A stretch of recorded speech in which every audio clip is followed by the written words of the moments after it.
अपार सुखों की दुनिया में चलने के लिए संगम पर साक्षी हो सब कुछ देखते हुए, बुद्धि का योग नई दुनिया में लगाते हुए उत्तम पुरुषार्थ करने की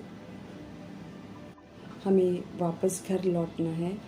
इसे निरंतर बुद्धि में रखने की सभी आत्मा भाइयों को जीवदान देना है। मनुष्य से देवता बनाने की सेवा करनी है। बेहद के बाप से पढ़कर दूसरों को भी परमात्म संदेश देने की, दैवी गुण धारण कर दिव्यता का और सत्यता की सभ्यता का सहयोग देने की, ऊंचे ते ऊंचे परमपिता परमात्मा की हम आत्माओं के लिए आज की मुरली से शिक्षाएं। श्रेष्ठ ते श्रेष्ठ परमपिता परमात्मा के आगमन से समय श्रेष्ठ ते श्रेष्ठ हो जाता है। युग संगम युग कहलाता है।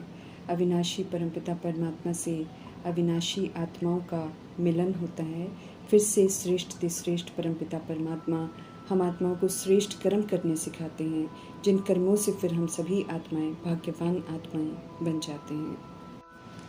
वरदाता परमपिता परमात्मा कहते हैं, श्रेष्ठ समय के महत्व को समझते हुए श्रेष्ठ कर्म करते रहो और वाह वाह के गीत मन से गाते रहो।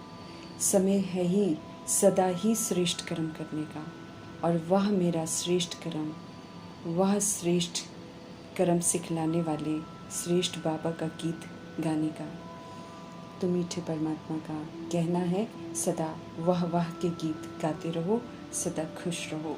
श्रेष्ठ कर्म स्व को भी और औरों को भी खुश करते हैं, सुख देते हैं, फिर रिटर्न में सुख अनुभव भी होता है। सुख के सागर के संग हमें सदा सुखी रहना है और सुख के संस्कार धारण करने हैं।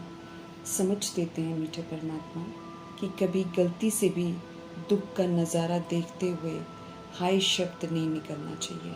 हाय की जगह सदा वाह ड्रामा वाह और वाह बाबा वाह ही दिल से निकले, क्योंकि हम आत्माओं को समझ मिल गई है कि जो भी दुख के नज़ारे भी आते हैं तो वो हमारे कर्मा के हिसाब किताब हैं, जिसे साक्षी होकर अपने कर्म इंद्रियों के द्वारा चुप करवाना है। उसके प्रभाव में नहीं आना है, उसको धिक्कारना नहीं है, बल्कि जितना हम खुशी खुशी उसे पार करेंगे उतना सहज ही वो चुप हो जाएगा, और जितना हम उसे देखकर दुखी होंगे वो दुख बढ़ता ही रहेगा। हमारे अपने ही किए हुए कर्मा का दुख है, इसीलिए उसे स्वीकार करते हुए, अपनी गलती को स्वीकार करते हुए उसे चुप करना है अपने सहन शक्ति से। तो फिर हमारा सारा अकाउंट क्लियर हो जाएगा, आगे के लिए बिल्कुल रास्ता हमारा साफ हो जाएगा। यूँ तो हमें सदा ही खुश रहना है, लेकिन जब कभी हम सब विस्मृत हो जाते हैं तो मीठे परमात्मा फिर से हम आत्माओं में उमंग उत्साह भरते हैं और एहसास दिलाते हैं कि कितने न खुश नसीब हैं हम। भगवान हमको मिलेंगे, हमें अडॉप्ट करेंगे, उनकी पालना में हम पलेंगे, टीचर बनकर वे हमें शिक्षित भी करेंगे, सोचना, देखना, बोलना, सुनना, कर्म करना भी सिखाएंगे, कौड़ी से हीरे तुल्य बनाएंगे, सद्गुरु बनकर वरदानों से पालना करेंगे, हम आत्माओं को गाइड करेंगे, पद्मा पदम भाग्यवान बनाएंगे, घर बैठे ही हम आत्माओं को मिल जाएंगे, सर्व संबंधी बन सर्व संबंधों का सुख देंगे, विकारी बंधनों से, रावण की कैद से मुक्त कर मनुष्य से देवता बनने की विधि बताएंगे। ये तो कभी हम सभी ने स्वप्न में भी नहीं सोचा था। इसी भाग्य का एहसास दिलाकर वरदाता परमपिता परमात्मा कहते हैं कि भाग्य के नशे में रहो, खुश रहो, वाह वाह के गीत गाते रहो और भाग्यवान बनो। जितना हम दुखों को स्वीकार करते हुए चुप करेंगे उतना हम भाग्यवान बनते जाएंगे। दुख की लहर आने से भाग्यवान नहीं बनते हैं, क्योंकि फिर हम अपनी गलतियों को स्वीकार नहीं करते हैं, उसे धिक्कारते हैं, हम फिर दूसरों पर दोष ठहराते हैं, तो फिर वो दुख और बढ़ता है। लेकिन जब हम स्वीकार कर लेते हैं कि हमारे कर्मा का दुख है, तो फिर उसे सहज स्वीकार करते हुए जब पार कर लेते हैं तो वो सहज चुप्त हो जाता है। क्योंकि जब हम साक्षी होकर चुप्त करते हैं तो पिता परमेश्वर हम आत्माओं के मददगार बनते हैं, और जब वो मददगार बनते हैं तो हमारे दुख की जो अनुभूति होती है वो बिल्कुल अनुभव नहीं होती है, सहज ही उसको हम पार कर लेते हैं। इसलिए गलती से भी मीठे परमात्मा कहते हैं कि हमें कभी भी दुखी नहीं होना है। दुख के नज़ारे परमात्मा से और परमात्म प्राप्तियों से, श्रेष्ठ समय से, श्रेष्ठ कर्म से, श्रेष्ठ भाग्य से हम आत्मा को विस्मृत न कर दे। इसलिए सदा श्रेष्ठ समय के प्रमाण हमको श्रेष्ठ कर्म करते रहना है। ये श्रेष्ठ कर्म करने नहीं भूलने हैं, ये तो निरंतर करते रहना है।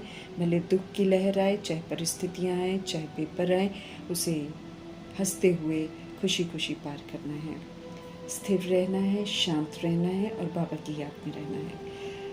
मन को मनमना भव करके एक परमात्मा में लगाकर बुद्धि रूपी झोली को परमात्म ज्ञान रत्नों से भरकर शक्तिशाली बनाने की समझते रहें। सर्वशक्तिवान परमपिता परमात्मा।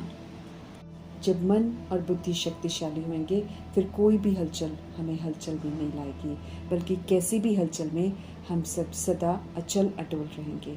अचल अडोल रहना अर्थात हलचल के पेपरों में फुल पास हो जाना। निर्वैर, निर्भय, निर्बंधन बनाने वाले निराकार परमपिता परमात्मा हम आत्माओं को बार बार पक्का करा रहे हैं कि शरीर सहित जो कुछ भी इन स्थूल आंखों से देखने में आ रहा है वो सारा विनाश होना है। ड्रामा में हम सब पार्ट बजाते हैं।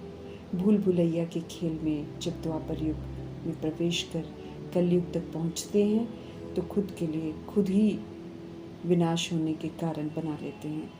जो आत्माएं करती हैं यादव कौरव बनकर, उसका स्पष्टीकरण मीठे परमात्मा आकर हम आत्माओं को करते हैं। देह अभिमान में आकर उल्टे कर्म कर हम सभी विनाश के घेरे में तो आ गए हैं। कल्याणकारी रहम दिल परमपिता परमात्मा नहीं चाहते हैं कि हम सभी आत्माओं को किसी भी तरीके का सेक लगे, इसलिए सेक से बचने की विधि बताते हैं और साथ में ये भी समझ देते हैं कि अब हम आत्माओं को घर भी लौटना है, क्योंकि 5000 वर्ष का ड्रामा पूरा हुआ।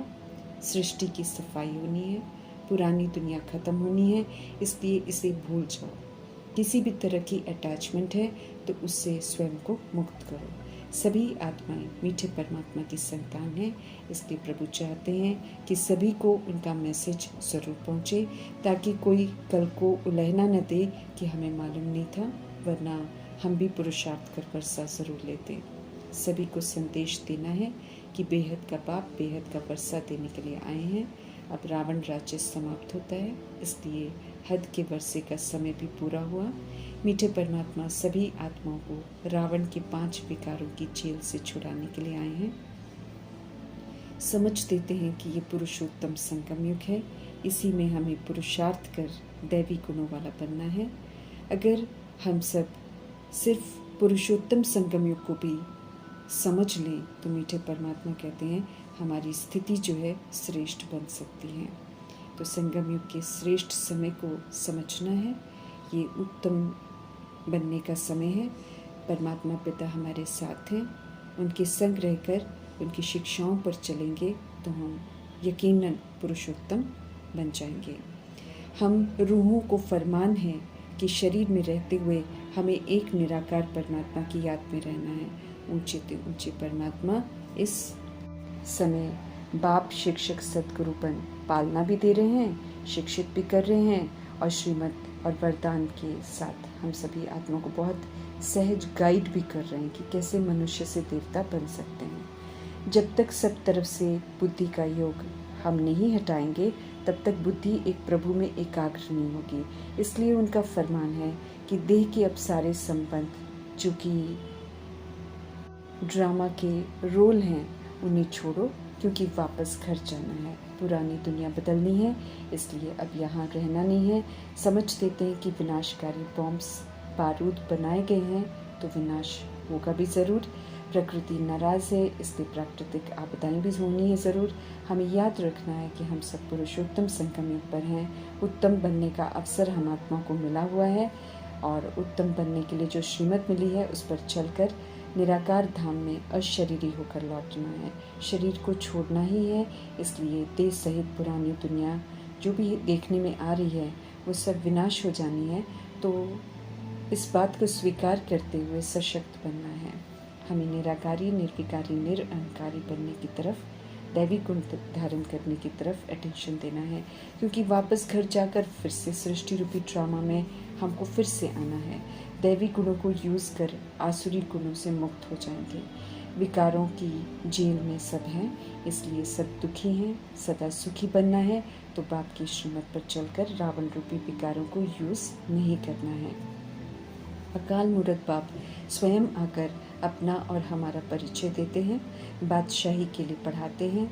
लिबरेटर गॉड फादर इस समय बेहद का सुख देने के लिए आए हैं, इसलिए समझ देते हैं कि और सब संग तोड़कर मुझ बाप को याद करो।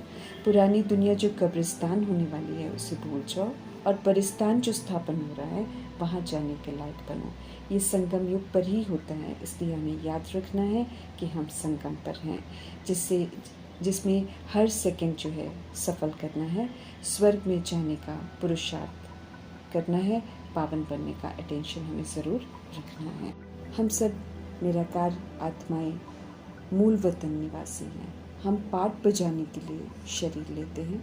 ये ड्रामा की ड्रेस है। बहुत बात बदली है हमने। अब पुरानी दुनिया में और कोई शरीर नहीं मिलने वाला है, और उसे भी जो है हमारे पास उसे भी छोड़ना। इसलिए सत्य को समझकर सत्य में हम आत्माओं को टिकना है। हम सब मेहमान बनकर आए, विस्मृत होकर पाठ को हमने बिगाड़ा है। अब पुनः अपनी गलतियों को रियलाइज़ कर श्रीमद् प्रमाण अपने पाठ को करेक्ट करना है।